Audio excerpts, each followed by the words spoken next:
LT here, and it is finally somewhat chilly in Southern California this week. I really want to be able to get into the spooky mindset, spooky season kind of vibes. What better than to take a skelly friend and turn them into a ghost from Crimson Peak. So I have my little friend here. At first I thought, well, maybe I'll make Manfred. Wow, look at that leg. Ooh. I went to Remainders. I have my list that I'm going into Remainders with. I have cotton that I'm looking for, or cotton gauze, or linen, white linen, or red, depending. Maybe some antique or vintage lace. And if it's red, even better. And then we'll see what else we find. And maybe I'll get lucky and find some cool stuff to add to the spookiness of the ghost. So, here we go. Let's go. The most magical place on earth. Let's go. If you haven't heard me tout the wonders of Remainders Pasadena, they are a small shop that has everything donated to them, and they also give back to the community with the money that they make from donations. Everything here is super affordable and reused for 20 bucks. I got some good stuff, and then I got some extra things too. I'm very excited. And now it's time to go to Harbor Freight to get some drop sheet and some expanding foam. I have this stuff that I've never used before called Unicorn Spit. Apparently it's very useful for things like fabric and wood staining. It's non-toxic, which is cool, which means I can do scaly things inside. My plan is to coat Skelly, stuff Skelly, and then coat Skelly again based on how the corpsing goes, and then the subsequent painting of the corpse plastic stuff that gets shrunk around them.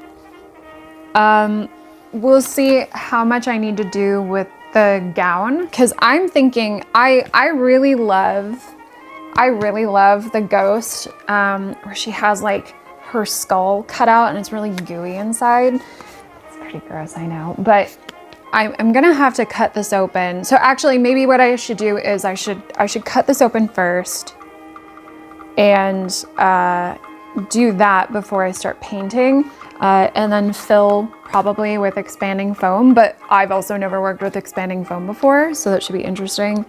You got quite a mouth on you. I don't know if I'll actually need to make a mini dress for this form, this humanoid form. Ideally, I would love to just lay fabric on top of her. That way I don't have to actually sew a tiny dress that will eventually get tattered and effed up anyway. But she does have these really lovely puff sleeves that have a cage that they sit on top of to keep them open, and you can see that in some of the stills from the images. Let's cut this skull open. We're gonna give you a lobotomy. How do you feel about that? I can tell you're a little scared. It's okay, I'll take care of you. We'll give you a lollipop afterwards. And then we'll color it from there. Hey, so finally made it to the garage despite some technical difficulties. That's what happens when you get equipment for free, hand-me-downs. It's okay though. We are working through it, and at least I didn't have to pay a ton of money for a bunch of equipment that I may or may not need in the future. But anyway, while we're here, we are starting today on Margaret McDermott from Crimson Peak. We're gonna do something called corpsing the skeleton. It's taking like a skeleton base and then basically melting plastic sheets over it with a heat gun. Since it's already pretty warm today, probably won't be getting around to doing that. It is so dry and so warm. I feel like the moisture is getting sucked out of my face. So we'll see how long I last today. We are actually going to take Skelly here, Miss Margaret, carve out her little head. So I think what I'm gonna do is I'm going to mark out where I'm going to carve it out. Before we do that, before you do anything involving plastics and melting and burning, please wear your lung protection. I got this one because I like the colors and I thought it looked cute. This is a Neosh 3M6092-6. It filters out also fumes as well as particles, which is very important. You only have one set of lungs.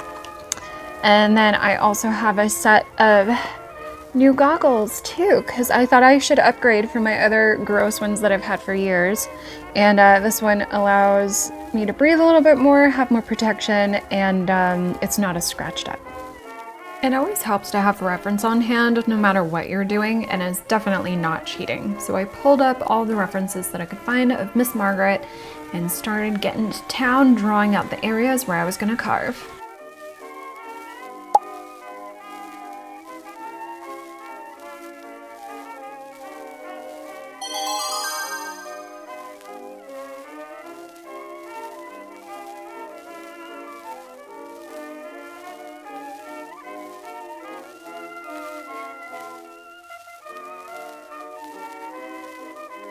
I've both marked out and burned out the areas where poor little Margaret's face was bashed in. I'm really, really glad I was wearing PPE. The amount of smoke that this created was intense.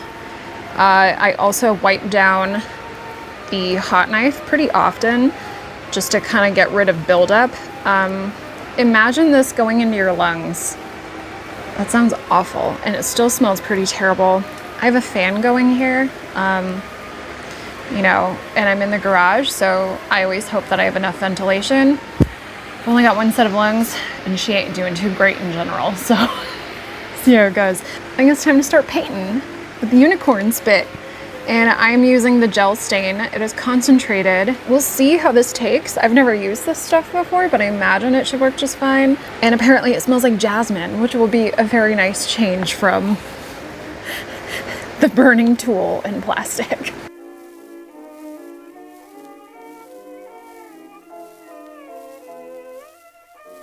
Why I'm using a sponge brush and not an actual brush is because I get more even coverage with a sponge, just dabbing on here and there, whereas with a brush, I would get more of those brush strokes, and that's not necessarily something that we want.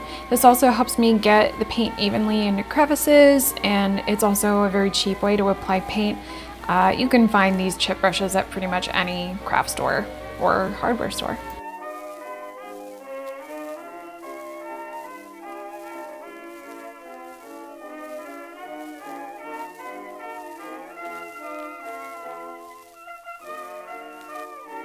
Hello. We are now going to corpse the skeleton. Her beauteous body is about to get wrapped in these plastic tarps, and we are going to apply heat. It's a very nice spa treatment for her, but not for our lungs. So I'll probably get my respirator and do that. We're gonna use my handy dandy heat gun, which is not on, which is why I can hold it like this, and use the heat and see how the plastic shrinks to create those creepy tendons and melted muscles that we will see very shortly.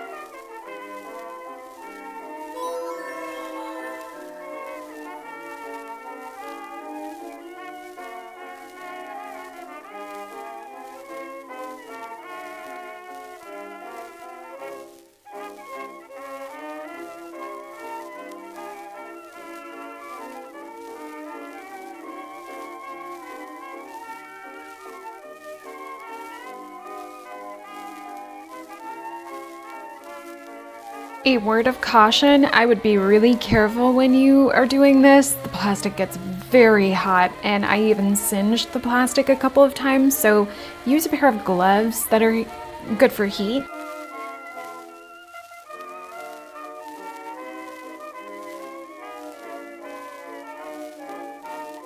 After she cooled off, I brought her inside and started to begin building the puff sleeve cages.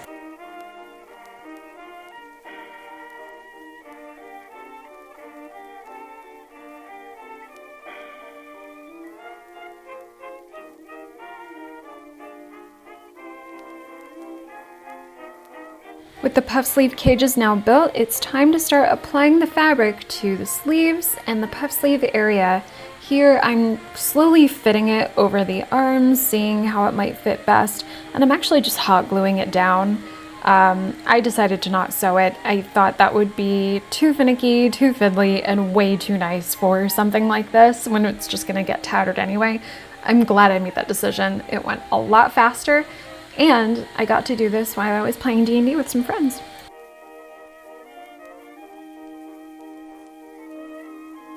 I prepped the skirt piece by ironing it and then cooling it in the freezer. That was a fun and easy way to do it. And before I did that, and while I was waiting for the skirt pieces to cool, I started gluing on some wool roving that I also found at Remainders. I wanted to use this as hair because I thought it would be really lovely texture to use that would stand out pretty easily from the rest of the textures that I had going on. A lot of the things that I do don't seem to make sense in the moment, but I have a vision for what I'm doing, and I know that wool roving has a texture that will differentiate it from the skeleton base and the paint texture that created over top of it, as well as the fabric. After I was finished applying the hair, I took the skirt pieces out of the freezer, which had now officially cooled down significantly, and I started hot gluing the main skirt piece waistband that seems to drop from where the rest of her bodice disintegrated. So I wanted to also keep that in, and I think she turned out pretty well. This is everything on, including the flowers. And now it's brains time! I read that it activates more quickly with water, so I thought I had a pretty brilliant thought that if I added water, maybe, just maybe, I could sculpt it in real time as it was curing. But you'll see. When they say fill up the thing that you're filling it with for about a third, I would take it seriously, because I made the mistake of filling it up all the way, thinking that, oh yeah, if I added the water, surely it won't expand that much. Boy howdy, was I wrong. I had to do this process of spaghettifying the brains about 3 times. While I was waiting for that to cure, I started painting the dress itself and dyeing it. Relieved to be out of the sun, I started painting the base of the corpsing part with a few different shades of red to get a better idea of which areas I wanted more in depth.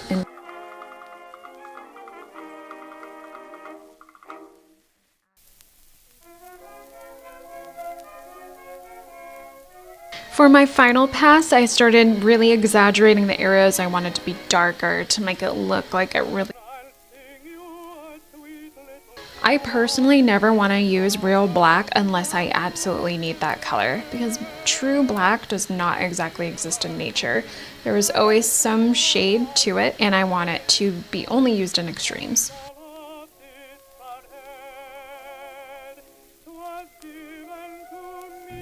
I've finished my baby. I finished her, but I need to do a reveal. Sorry, that was dinner. I need to do a reveal, but I feel like I need to go whole ham instead of half ham.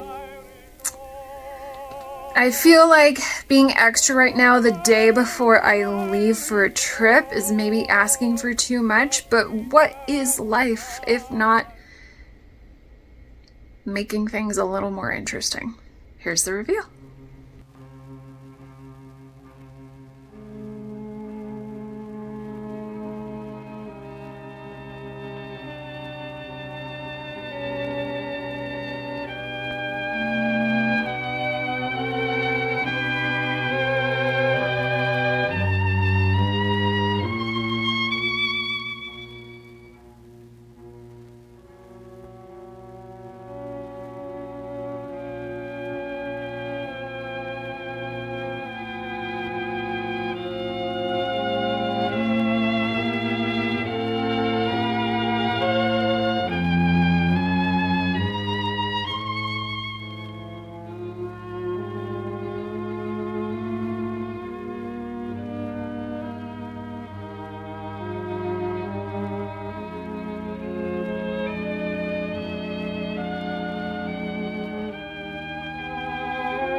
she's finished.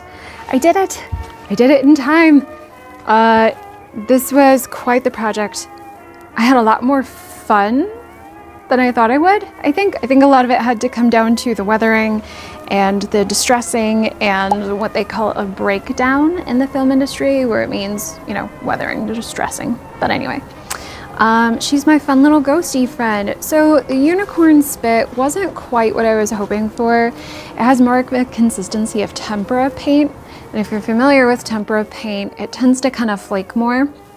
I thought it was going to stain more, especially on the plastic, but it didn't really. So I kind of had to allow it to get sealed in when I went through with the hot stuff over the plastic and heat shrinking that over the form. And then I painted over it with a mix of acrylic paint, Plat Effects, which is basically a thinner acrylic paint, leather paint, and textile medium all mixed together. And the reason why I mixed a couple different reds together is because in nature, there is no one color that is ever the same thing. There's always little bits of variations, and that's what makes things so interesting to look at. It's only in, you know, human manufacturing that we're able to recreate a very specific color. But in nature, that's not realistic. So I wanted to take more of that approach with this gal, especially because she comes from the clay mines, and I think she and I had a good time together. I was a little nervous about the expanding foam. I had not worked with expanding foam before, and I was shocked at how quickly and how much it expanded. What a concept. So, lesson learned. I will use tiny bits next time. I thought I could maybe sculpt it while it was hardening. That didn't quite work, but it worked out okay for my needs. I dry brushed some of the details on her skin and on her dress. In the original behind the scenes photos, we also see that she isn't actually all the same color either. Little bits of her are slightly darker than others. There's little highlights here and there, and I thought that was just so cool. So I wanted to really recreate that with the little flowers that are at her hips that's left over from whatever dress she was wearing. Probably the 1880s, I think, is when we figured out where she was from. Although that doesn't make sense because her sleeves are definitely 1890, but whatever.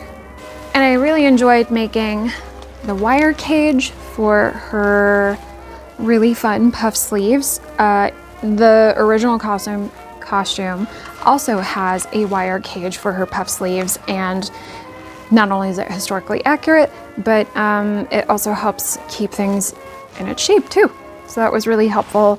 I had fun kind of ripping this up and doing some fun things with it. I wanted it to look really tattered. I wanted it to look very textural. It's just so interesting to look at. And of course, you're not going to get all of the details on camera, but when you see it in person, there's definitely a lot of detail and texture that you don't quite get in a digital screen. She is not safe to display outside, but she's perfect for indoors, for an enchanting, haunted, spooky hallway that makes you feel like you're just gonna keep walking down it forever and ever and ever. I'm very pleased with how she came out. And now you know how to make your own ghostie for Halloween, or the anniversary of the release of Crimson Peak, or for a convention friend. And thank you for following along with me. Please feel free to leave a comment. Let me know if you have any questions about how this was done. Remember to protect your lungs, protect your eyes, protect your hands, and have fun out there. Enjoy and happy Halloween! Bye!